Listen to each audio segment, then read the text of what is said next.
नमस्कार दोस्तों, 20 minute programme में स्वागत है। मेरा नाम है चैन सिंह और हम पढ़ रहे हैं अभी कक्षा 12 अर्थशास्त्र के अध्याय नंबर 2, जिसका नाम है अर्थव्यवस्था और केंद्रीय समस्याएं। तो अर्थव्यवस्था की केंद्रीय समस्याएं क्या होती हैं और अर्थव्यवस्था क्या होती है, इस चैप्टर के अंतर्गत हम ये समझने वाले हैं। तो ये अध्याय हम पहले शुरू कर चुके हैं और ये हमारा सेकंड सेशन है। तो पिछला सेशन जो हमने लिया था उसमें हमने समझा है अर्थव्यवस्था क्या होती है, अर्थव्यवस्था के प्रकार कितने होते हैं, तो उसका एक थोड़ा सा परिचय हमने कर लिया है और इसके तीन प्रकार को भी समझ लिया है। तो कल हमने जो समझा था कि अर्थव्यवस्था क्या होती है और इसके जो प्रकार हैं मिश्रित अर्थव्यवस्था, समाजवादी अर्थव्यवस्था और पूंजीवादी अर्थव्यवस्था, तीनों पर चर्चा कर ली है। इसके बाद अब आज हमें चर्चा जो करनी है वो केंद्रीय समस्याओं पर। तो केंद्रीय समस्याएं क्या होती हैं, तो इससे पहले जो अध्याय था हमारा अध्याय नंबर 1, उसमें हमने समष्टि अर्थशास्त्र के 3 उद्देश्य पढ़े हुए थे। कौन कौन से उद्देश्य थे? जो व्यक्ति रहते हैं एक देश के अंतर्गत, उनकी आवश्यकताओं की पूर्ति के लिए अधिक से अधिक उनकी आवश्यकता अनुसार वस्तुओं का उत्पादन। तो नंबर 1 उद्देश्य क्या था? वस्तुओं का उत्पादन। और नंबर 2, देश के अंतर्गत अधिक से अधिक रोजगार के अवसरों का निर्माण या उत्पादन। तो रोजगार के अवसरों का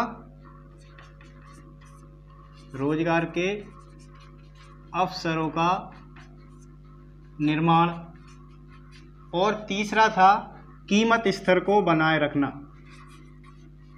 जो कीमत है देश के अंतर्गत, जो भी सामान है जिसे हम महंगाई बोलते हैं, तो महंगाई का जो स्तर है उसको कम से कम रखना। कीमत का जो स्तर है उसमें ज़्यादा परिवर्तन ना हो और यदि उसमें परिवर्तन हो तो उसकी वृद्धि की दर जो है वह कम हो। तो कीमत स्तर को स्थित रखना या स्थिर रखना। ये 3 जो उद्देश्य थे ये हैं समष्टि अर्थशास्त्र के 3 उद्देश्य, जिनको प्राप्त करना एक अर्थव्यवस्था का प्रमुख काम रहता है या मुख्य कार्य रहता है। तो इन उद्देश्यों की प्राप्ति के लिए, इन उद्देश्यों को जब हम प्राप्त करते हैं या इन उद्देश्यों की प्राप्ति के लिए हमें जो देश की अर्थव्यवस्था रहती है उसको केंद्रीय समस्याओं से जूझना पड़ता है। केंद्रीय समस्याएं मतलब कि जो सभी पर लागू होती हैं, जैसे कि किसी एक उद्देश्य या एक उद्योग पर लागू ना हो बल्कि संपूर्ण अर्थव्यवस्था पर लागू हो।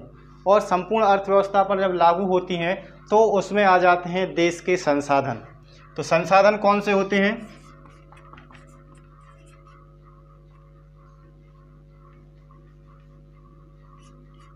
उत्पत्ति के संसाधन कौन कौन से होते हैं? भूमि, पूंजी, श्रम, साहस, ये सभी क्या हैं? उत्पत्ति के संसाधन हैं। मतलब जो भी वस्तुओं का हम निर्माण करते हैं, इन्हीं वस्तुओं के द्वारा हमारा निर्माण होता है या उत्पादन हम करते हैं किन्हीं वस्तुओं का जो हमारी आवश्यकताओं की पूर्ति करती हैं। अब ये जो संसाधन होते हैं एक अर्थव्यवस्था के अंतर्गत क्या होते हैं? सीमित होते हैं। संसाधन कैसे होते हैं? कोई सी भी अर्थव्यवस्था हो, चाहे वह विकसित अर्थव्यवस्था हो, विकासशील अर्थव्यवस्था हो, उन सभी में, सभी अर्थव्यवस्थाओं में, चाहे वह पूंजीवादी अर्थव्यवस्था हो, चाहे मिश्रित अर्थव्यवस्था हो या फिर समाजवादी अर्थव्यवस्था हो, एक देश के अंतर्गत क्या होता है? जितने भी संसाधन होते हैं, जो साधन होते हैं जिनसे हम निर्माण कर सकते हैं किसी वस्तु का हमारी आवश्यकताओं की पूर्ति के लिए, वो क्या होते हैं? सीमित होते हैं। इन सीमित संसाधनों के आधार पर ही हमें देश की जो आवश्यकता है, देश के नागरिकों की जो आवश्यकताएं हैं, उसकी पूर्ति के लिए उत्पादन करना होता है। अब जो हमने आर्थिक क्रियाएं पढ़ी हुई थी, आर्थिक क्रियाएं कौन कौन सी होती हैं? आर्थिक क्रियाएं क्या हैं? उन आर्थिक क्रियाओं के द्वारा ही हमने अर्थव्यवस्था की परिभाषा ली थी। पहला उत्पादन, निवेश, विनिमय और उपभोग। ये सब क्या है? ये जो चारों हैं, ये 4 हैं आर्थिक क्रियाएं। इन 4 आर्थिक क्रियाओं का ये क्या होता है? जो भी अर्थव्यवस्था होती है उस अर्थव्यवस्था के अंतर्गत हम चारों को देखते हैं। बड़े जो उत्पादक रहते हैं, बड़े जो उद्योगपति रहते हैं और सरकार दोनों ही निवेश करते हैं। यदि समाजवादी अर्थव्यवस्था है तो सरकार निवेश करेगी, पूंजीवादी अर्थव्यवस्था है तो पूंजीपति निवेश करेंगे, और मिश्रित अर्थव्यवस्था है तो फिर दोनों ही मिलकर निवेश करते हैं। निवेश करेंगे, निवेश के बाद उत्पादन करेंगे, उत्पादन करने के बाद उसका वितरण होगा तो उसमें विनिमय होगा, विनिमय के बाद लास्ट में उपभोग होता है। तो ये 4 आर्थिक क्रियाएं हैं। इन क्रियाओं के संपादन के लिए हमें इन संसाधनों की आवश्यकता पड़ती है। यदि हमें फैक्ट्री लगाना है तो भूमि खरीदनी पड़ेगी, उसके ऊपर फैक्ट्री बनाएंगे, फिर उसमें मशीनरी लगाएंगे, उसके लिए फिर पूंजी लगाएंगे, पूंजी लगा के पूंजी से फिर श्रम लगाएंगे, फिर उत्पादन करेंगे, तो उसके लिए साहस की आवश्यकता होती है। तो साहस को भी एक संसाधन माना जाता है, यानी पैसा खर्च करने की एक शक्ति, इच्छा जिसमें है, जो ये सोचता है कि नहीं पैसा खर्च, मैं पैसे लगा रहा हूँ और लॉस हो जाएगा तो फिर मेरा पैसा डूब जाएगा। तो ये एक साहस भरा काम रहता है किसी भी कंपनी के निर्माण के लिए या किसी भी उत्पादन की इकाई को स्थापित करने के लिए जो साहस होता है, इसलिए उसे संसाधन में जोड़ा जाता है। तो ये जो संसाधन होते हैं ये क्या होते हैं? सीमित होते हैं। अब सीमित संसाधनों के आधार पर हमें देश के नागरिकों की जो आवश्यकताएं रहती हैं उन्हें पूरा करना होता है, और जो आवश्यकताएं रहती हैं वह क्या होती हैं? असीमित होती हैं। आवश्यकताएं कैसी होती हैं? असीमित। आवश्यकताएं जो होती हैं वह असीमित होती हैं। यदि व्यक्ति की एक आवश्यकता पूरी हो जाती है तो दूसरी जन्म ले लेती है। जैसा कि यदि हमारे पास अभी साइकिल है तो हम साइकिल की जगह पर क्या सोचेंगे? नहीं, हमारे पास बाइक होनी चाहिए। जब हम बाइक खरीद लेंगे तो उसके बाद सोचेंगे कि हमारे पास 4 व्हीलर होना चाहिए। तो ये जो आवश्यकताएं हैं, मतलब कि एक जब पूरी हो जाती है तो उसके बाद दूसरी अपने आप उत्पन्न हो जाती है।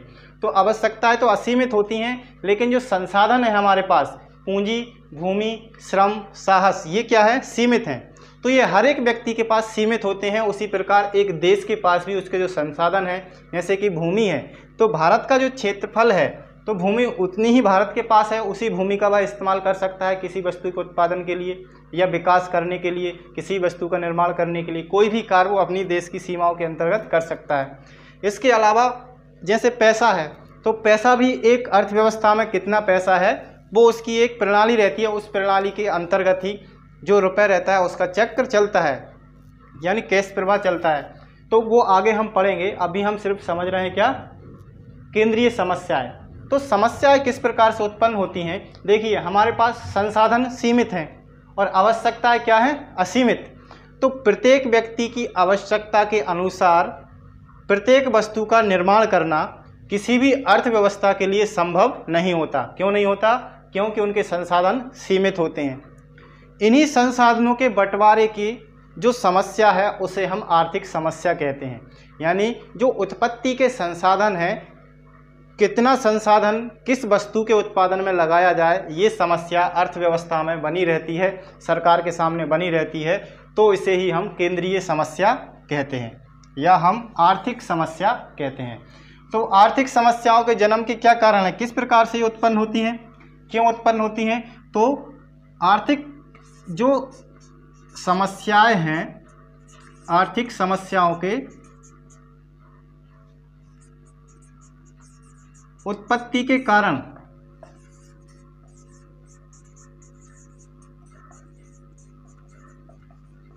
उन पर भी चर्चा कर लें तो अच्छे से समझ में आ जाएगा।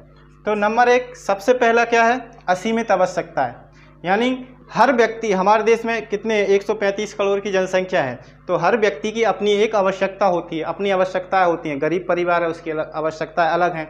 मध्यम वर्ग का परिवार है जिसके पास कुछ जॉब है, जो जॉब करते हैं, जिसके पास मतलब पूंजी, जो हर महीने की प्रॉपर आय होती है, वो मध्यम वर्ग में अपने आप को शामिल करते हैं। इसके अलावा जो अधिक धनवान व्यक्ति हैं उनकी कुछ आवश्यकताएं अलग रहती हैं। तो जो गरीब व्यक्ति रहता है उसकी आवश्यकताएं क्या रहती हैं? उसके जीवन यापन करने के लिए रोटी, कपड़ा और मकान होना चाहिए। और जो मध्यम वर्ग का व्यक्ति रहता है वो क्या करता है? उच्च वर्ग की ओर अपने जीवन को स्थापित करने का प्रयास करता है कि मेरे पास बाइक, कार भी होना चाहिए, अच्छा घर होना चाहिए। निचले वर्ग का व्यक्ति ये नहीं सोचता। उसके बाद जो उच्च वर्ग का व्यक्ति रहता है वह क्या सोचता है? उसके पास अधिक से अधिक आरामदायक वस्तुएं होना चाहिए। तो उनकी सबकी अपनी अपनी आवश्यकताएं हैं। अब जैसे कि ये जो संसाधन है ये सीमित हैं, अब इन्हीं सीमित संसाधनों को सरकार को सभी वस्तुओं की, सभी नागरिकों की जो आवश्यकताएं हैं उनके अनुसार उत्पादन करना है। तो हमारे देश में क्या है, मिश्रित अर्थव्यवस्था है। हमारे देश में अभी क्या है, मिश्रित अर्थव्यवस्था। तो मिश्रित अर्थव्यवस्था के अंतर्गत सरकार ये डिसाइड करती है कि कौन सी वस्तु को आपको निर्मित करना है या नहीं करना है, नहीं करती। क्यों? सरकार क्या करती है, सरकार मिश्रित अर्थव्यवस्था में जो रीति है या जो प्रणाली है उसकी देखरेख करती है, उसका नियमन करती है, प्रबंधन करती है। आपको क्या उत्पादन करना है, क्या नहीं करना है, इस पर निर्देश नहीं देती है। ये किस पर छोड़ दिया है, बाजार शक्तियों पर। मार्केट में जिसकी मांग ज़्यादा है आप उस वस्तु का उत्पादन कीजिए, जिसकी कम है उसका नहीं कीजिए, ये आपके ऊपर निर्भर है। तो जो निजी क्षेत्र रहता है वह किन वस्तुओं का निर्माण अधिक करता है, जिनकी मांग अधिक रहती है, डिमांड अधिक रहती है। और जो सरकारी कंपनियां हैं वो किन वस्तुओं का निर्माण करती है जो सभी के लिए आवश्यक हों, जो हर व्यक्ति तक पहुंच सके। सरकार का काम क्या रहता है, अधिक से अधिक समाज कल्याण करना, सामाजिक कल्याण करना। मिश्रित अर्थव्यवस्था में दोनों शामिल हैं। तो ये क्या सोचती है, सभी नागरिकों के लिए प्रॉपर वस्तुएं मिलें। अब जैसे पेट्रोल है, यदि पेट्रोल का जो उत्पादन है या जो खरीद बिक्री है, पेट्रोल की जो कंपनियां हैं भारत में वो किसके पास हैं, भारत सरकार के पास हैं। और यदि यही कंपनियां निजी क्षेत्र में भारत सरकार दे दे तो पेट्रोल के दाम और अधिक हो जाएंगे।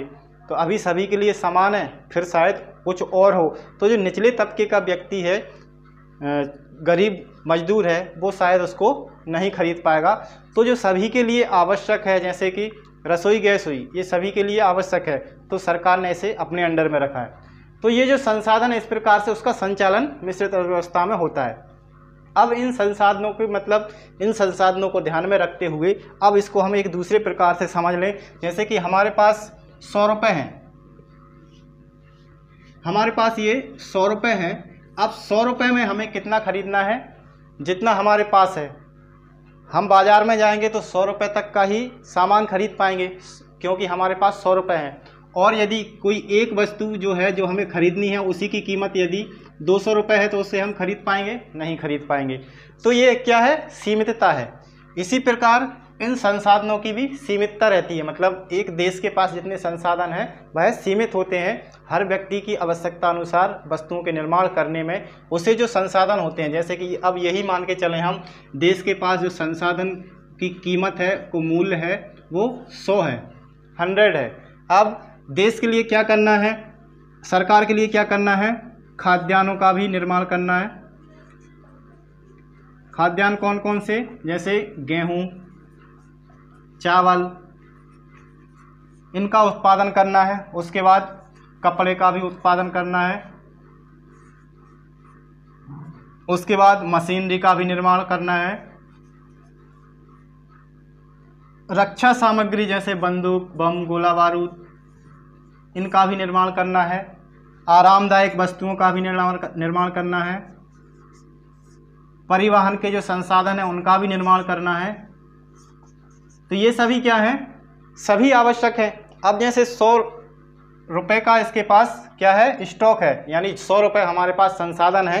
अब 100 रुपये के मूल्य के हमें जैसे उत्पादन में लगाना है यदि 100 रुपये, तो किस प्रकार से करेगी सरकार, जैसे 10 इस पर कर दिया, 10 इस पर कर दिया, 10 रुपये इस पर कर दिया, इस पर 20 कर दिया, इस पर 10 कर दिया। इसके बाद कितना बचा हुआ है, 30, 50, 40 जैसे परिवहन पर। इस प्रकार से ये बांट देती है कि इतना खर्च। अब इसको हम ये कर लेते हैं, ये CR में है, मतलब कि 100 करोड़ रुपए सरकार के पास हैं और उत्पादन करने में इस प्रकार से जैसे 10 करोड़ इसमें बांट खाद्यान्न में लगा दिए कि इतना उत्पादन में लगाइए, और इतने उत्पादन में इसको लगा दिए। अब इसमें यदि परिवर्तन करना है, जैसे सरकार क्या सोचती है कि ये किस प्रकार से उत्पादन किया जाए, मतलब किस वस्तुओं की मांग ज़्यादा है। जैसे अभी परिवहन की मांग ज़्यादा है तो परिवहन पर ज़्यादा रुपया लगा दिया, इन पर कम कर दिया। अब परिवहन जब हमारे अनुकूल हो जाएंगे, मतलब हमारी परिवहन की आवश्यकता ज़्यादा नहीं रहेगी कि ज़्यादा निर्माण नहीं करना है, तो क्या करेंगे, इस पर हम 10 कर देंगे। और जैसे 30 अब ये बचा है और खाद्यान्न हमें कम पड़ रहे हैं तो 30 इसमें जोड़ दिया, तो ये 40 फिर इस पर आ जाएगा। तो इस प्रकार जैसे 100 रुपये है तो 100 रुपये को 100 रुपये की क्या क्या चीज़ का निर्माण करना है, तो उस सापेक्ष में हमने ये समझा है। तो इस प्रकार से ये क्या है, आवश्यकताएं हैं जिन्हें हमें बंटवारा करना है संसाधनों का। जैसे कि 10 संसाधन इस पर आ गए, 10 इस पर आ गए, 20 इस पर आ गए। तो ये समस्या अर्थव्यवस्था में होती है, ये उसको निर्णय लेना पड़ता है किस प्रकार से उसका बंटवारा किया जाए आवश्यकताओं की पूर्ति के लिए। तो जो आवश्यकताएं, असीमित आवश्यकताएं हैं, वह क्या करती हैं, इस समस्या को जन्म देती हैं। इसके बाद जो संसाधन होते हैं वो सीमित होते हैं। पहला हो गया असीमित आवश्यकताएं, दूसरा सीमित और दुर्लभ संसाधन।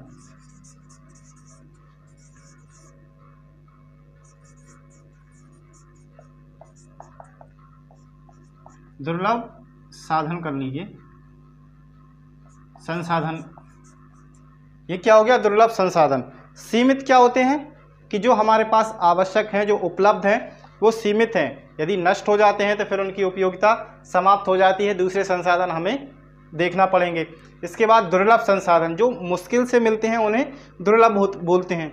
दुर्लभ मतलब कि जो एक बार नष्ट हो जाते हैं वो दूसरी बार फिर उपयोग के लिए नहीं रहते हैं, तो उन्हें दुर्लभ हम कह सकते हैं। तो जो हमारी आवश्यकताएं हैं वो ही उनको दुर्लभ बनाती हैं। तो संसाधन सीमित हैं, दुर्लभ है, इसी कारण से यह समस्या उत्पन्न होती है, केंद्रीय समस्या, जिसे हम आर्थिक समस्याओं की उत्पत्ति के कारण मान सकते हैं। तीसरा है इनका जो संसाधन रहते हैं, इनका वैकल्पिक प्रयोग। संसाधनों का वैकल्पिक प्रयोग। वैकल्पिक प्रयोग मतलब कि अलग अलग आवश्यकताओं के लिए, जैसे बिजली है, बिजली का हम कई जगह उपयोग करते हैं। सबसे पहले रोशनी करने के लिए, उसके बाद जैसे पंखा कूलर चलाने के लिए, रेफ्रिजरेटर चलाने के लिए, और जो फैक्ट्रियां होती हैं, फैक्ट्रियां कई मशीनरी जो है बिजली से चलती हैं, तो उसके लिए भी।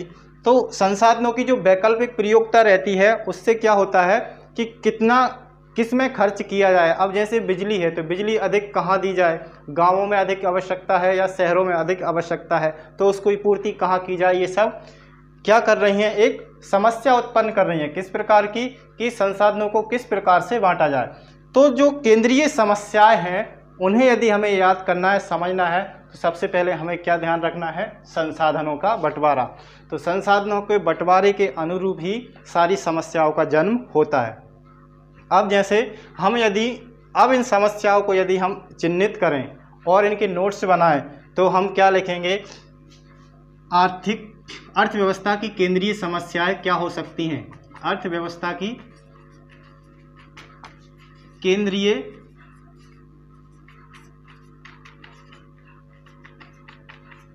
समस्याएं कौन कौन सी हैं। तो पहला होगा संसाधनों का बंटवारा।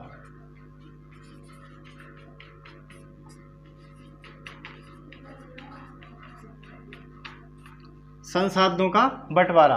अब ये संसाधन हैं जो हमने समझ लिए किस प्रकार से इसका बंटवारा किया जाए। जैसे कि ये है, ये हमने बंटवारा किया था, जैसे हमारे पास 100 संसाधन है, हमने जो आवश्यकताएं थी उसके अनुसार इसका बंटवारा कर लिया था।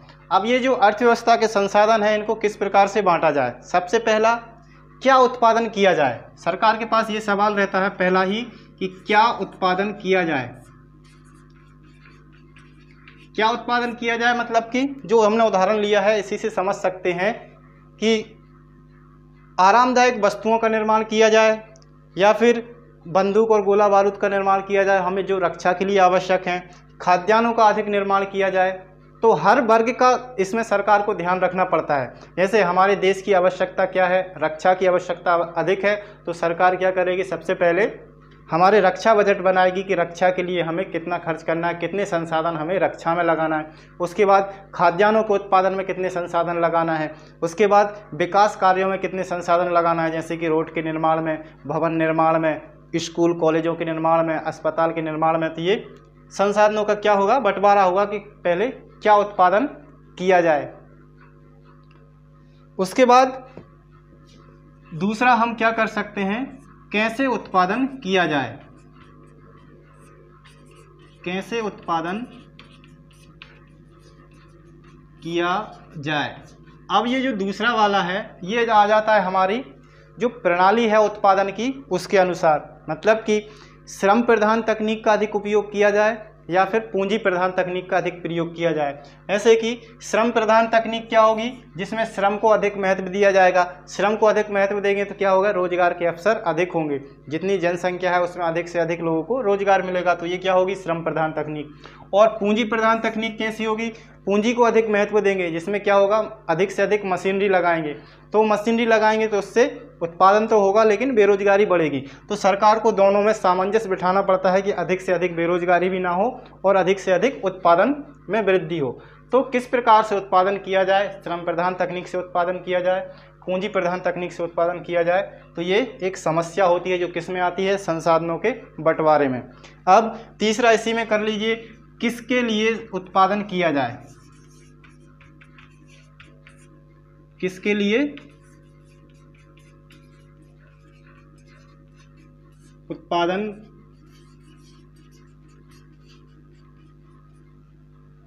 किसके लिए उत्पादन किया जाए। तो यहाँ सरकार में जो सरकार क्या डिसाइड करती है, जो हमारे देश में धन का जो वितरण है वह है असमान है। जैसे जो मजदूर वर्ग है, गरीब वर्ग है, वो उसकी डिमांड अलग रहती है, उसकी मांग अलग रहती है। उसके बाद मध्यम वर्ग आता है, उसकी आवश्यकताएं अलग रहती हैं, तो वो अलग वस्तुओं की मांग करता है। और जो उच्च वर्ग रहता है, जो अमीर व्यक्ति रहते हैं, उनकी मांग अलग रहती है। तो किसके लिए उत्पादन किया जाए, तो संसाधनों को किस में अधिक लगाया जाए, जैसे अमीर व्यक्तियों की जो आवश्यकता है उनको पूरा करने में, या जो गरीब व्यक्ति हैं उनकी आवश्यकताओं को पूरा करने में संसाधनों को लगाया जाए, या फिर जो मध्यम वर्ग के लोग हैं उनकी आवश्यकताओं की पूर्ति के लिए ही संसाधन को लगाया जाए। तो सरकार इसमें संसाधनों के बंटवारे में ये समस्या पैदा होती है। तो ये क्या हो गया, संसाधनों के बंटवारा पहली समस्या है, और इसके अंतर्गत हम ये 3 बिंदुओं की चर्चा कर सकते हैं। अब दूसरा, फिर से संसाधनों को ध्यान में रख लीजिए, संसाधनों का पूर्ण प्रयोग कैसे हो।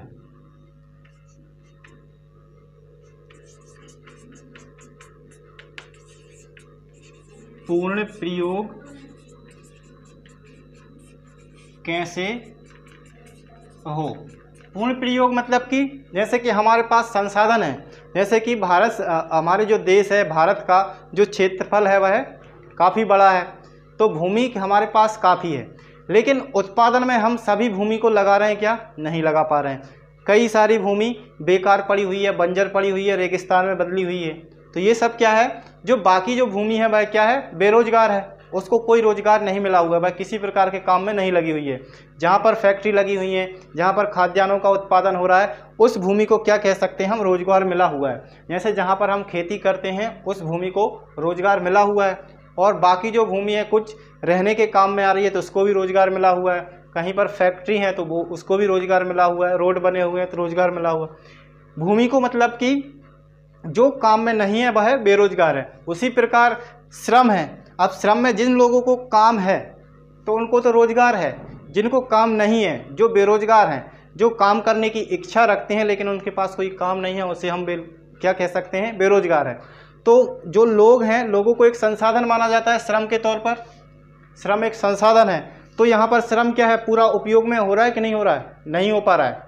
कुछ लोग बेरोजगार रहते हैं, कुछ संसाधन बेरोजगार रहते हैं। इसी प्रकार से भूमि भी, जो पूंजी है वो भी पूरी काम में नहीं आ पाती है। जो लोग बचत करते हैं और बैंक में जमा नहीं करते, जो उस बचत को अपने पास रखते हैं, अब वो जो बचत है, यदि एक व्यक्ति 100 रुपये बचा कर रख रहा है हर महीने, और भारत में कितनी करोड़ जनसंख्या है, 135 करोड़, 135 करोड़ का 100 से इंटू करेंगे तो कितना मनी जो निकल के आए, कितना पूंजी निकल के आएगी। यदि वह पूंजी हम किस में लगा दें, उत्पादन में लगा दें, तो उत्पादन में वृद्धि होगी कि नहीं। तो भूमि, पूंजी, श्रम, साहस, ये सभी क्या है, कई सारा बेरोजगार रहता है, इनको पूरे संसाधन उपयोग में नहीं लगे रहते हैं। तो ये संसाधनों का पूर्ण उपयोग कैसे हो, इस पर भी सरकार चर्चा करती है, निर्देशन करती है, नीति बनाती है कि संसाधनों का अधिक से अधिक प्रयोग हो, ताकि देश का जो विकास है वह प्रगति करे। इसके बाद तीसरा है, संसाधनों का विकास कैसे हो।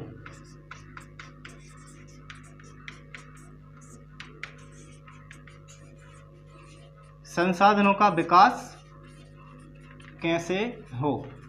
तो तीसरी केंद्रीय समस्या क्या है, जो हमारे संसाधन हैं, जैसे भूमि, पूंजी, श्रम, साहस, इनका विकास कैसे हो। मतलब हमारे पास जो पूंजी है उसमें भी वृद्धि हो, हमारे पास जो मशीनरी है उसमें भी वृद्धि हो, जो श्रम हमारे पास है वो अधिक से अधिक क्या हो,